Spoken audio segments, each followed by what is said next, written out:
My friend left his journal in his car before he died. I wish I never read it.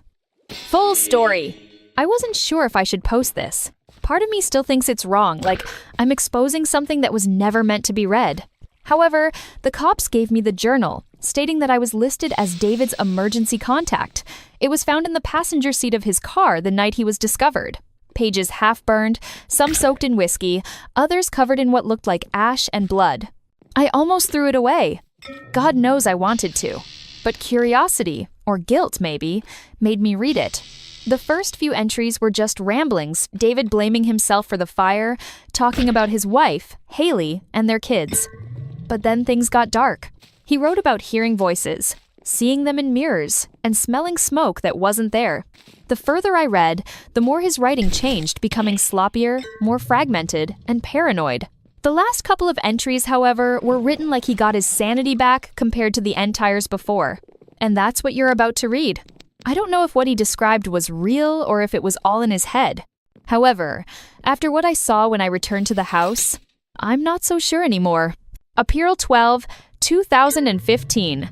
I can remember it like it was yesterday, every vivid moment, every smell, every sound, all of it permanently fixed in my head. I groaned, taking another shot of whiskey. Dude, it's been 5 years since the accident. When will you let the past be the past and move on? Mason replied, tone flat, eyes dull from hearing this speech too many times. I took 2 more shots before answering. If you're trying to cheer me up, you're doing a fucking shit job at it. I slammed the glass down. I lost everything in that damn fire, Mason. Everything I cared about. My wife, Haley, my kids, Thomas, and Emily. Mason sighed and turned toward me, pity softening his expression. Come on, David. Is this how they would have wanted you to live? A jobless drunk sleeping in your car? I stared down at the sticky countertop, the reflection of the neon beer sign rippling in spilled liquor. You think I don't ask myself that every night? The bar hummed with low chatter and distant laughter, but for me it was all white noise, just ghosts pretending to be people. I'm just trying to help David. We've been friends since kindergarten. There's nothing I wouldn't do for you. Mason stood up and pulled out his wallet, placing cash under his glass, and handed me $200 bills. Use this money wisely, man, please. Don't just spend it on more alcohol or drugs. He gives me one last look and pats my shoulder before exiting the bar, leaving me sitting at the counter alone. The rain was cold when I finally left the bar. It hissed on the asphalt, soaking through my jacket. My car sat where I always parked it alone, under a flickering streetlight that made the wet metal glisten like oil. I climbed in, the seat creaking, the stale smell of whiskey and sweat filling the air. On the dash, the photo stared back at me. Haley's smile, Thomas's missing front tooth, Emily clutching her stuffed rabbit. I reached out, thumb tracing Haley's cheek. I miss you, I whispered. Something shifted in the back seat, just a faint rustle. I turned quickly, nothing but shadows and my worn blanket. I exhaled, laughing to myself. Too much whiskey again. But the air carried a smell that didn't belong there. Burnt wood. I froze. That smell. That damn smell. It started as a whisper in my sleep. David!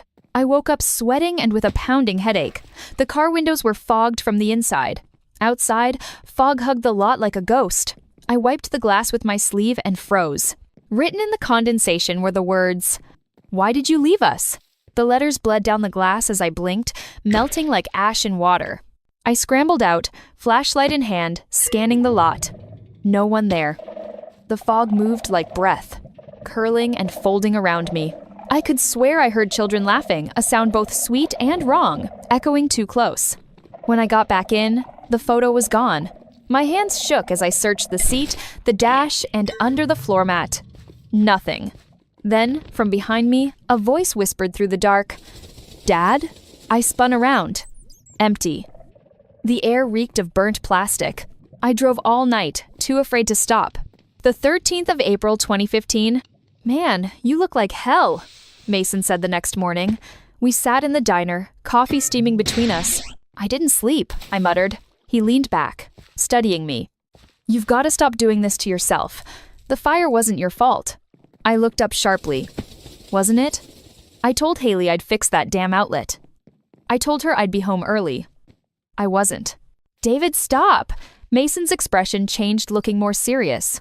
There was nothing you could have done, David. It wasn't your fault. This could have happened to anyone. I looked up at Mason, holding back tears. I was at work when it started. The wiring caught.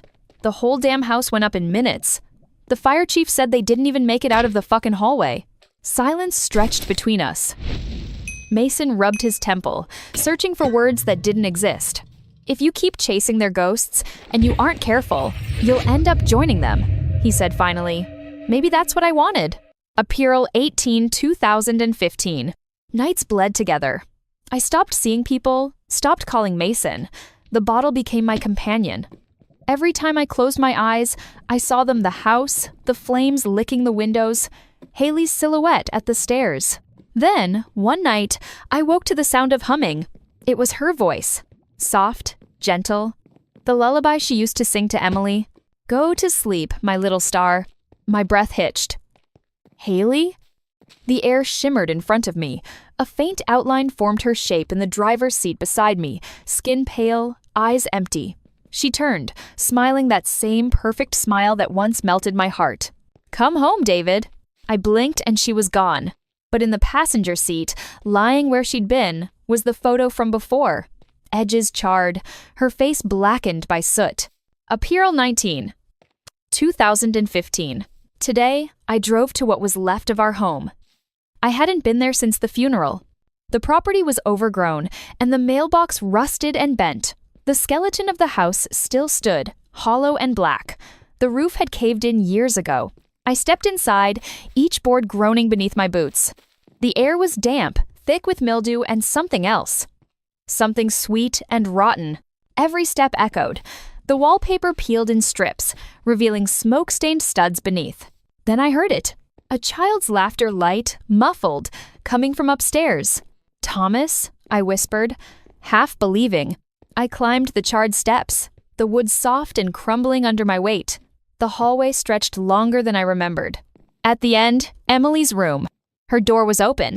Inside, the walls were scorched black, and the ceiling was half collapsed. In the corner, her stuffed rabbit sat upright, untouched by time, one glass eye missing. And behind it, scrawled across the wall in black soot, "Come home, Dad." My stomach turned. I backed away and heard the floor creak behind me. David. Her voice again. Close this time. Warm. I turned and saw Haley standing at the end of the hall. Her face was blistered, skin cracked and oozing, but her smile, that smile was the same. "You came back," she said softly. "We missed you." I couldn't move, couldn't breathe. She stepped closer, bare feet leaving wet ash prints on the floor. Haley, what are you? We're waiting, David. Her voice distorted, breaking apart into static. You said you'd never leave us. Behind her, two small shapes appeared. Thomas and Emily. Their eyes were hollow pits, skin pale and split. Thomas held out his hand, the skin of his arm peeling like paper. Dad, come play. Emily giggled, her teeth black and cracked. Stay with us, Dad. My heart slammed against my ribs. No, you're not real. The walls groaned. Flames erupted down the hallway, crawling like living things. Smoke filled my lungs. Haley's voice grew deeper, layered with something inhuman. It's time to come home. I stumbled backward, tripping over debris. The floor split beneath me, heat searing my legs. I screamed as the world became fire. The house was alive, breathing, burning, consuming. The walls pulsed like veins. The ceiling dripped molten tar.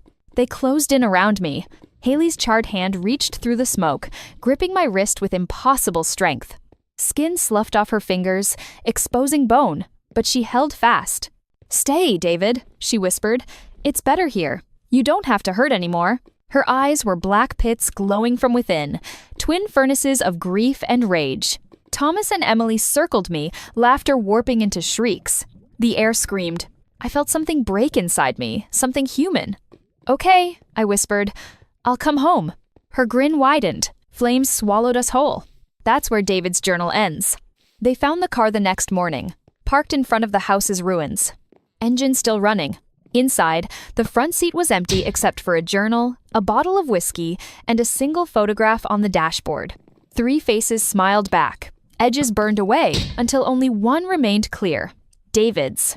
The police report called it a suicide. I identified the body later half burned, found in the basement of the old house.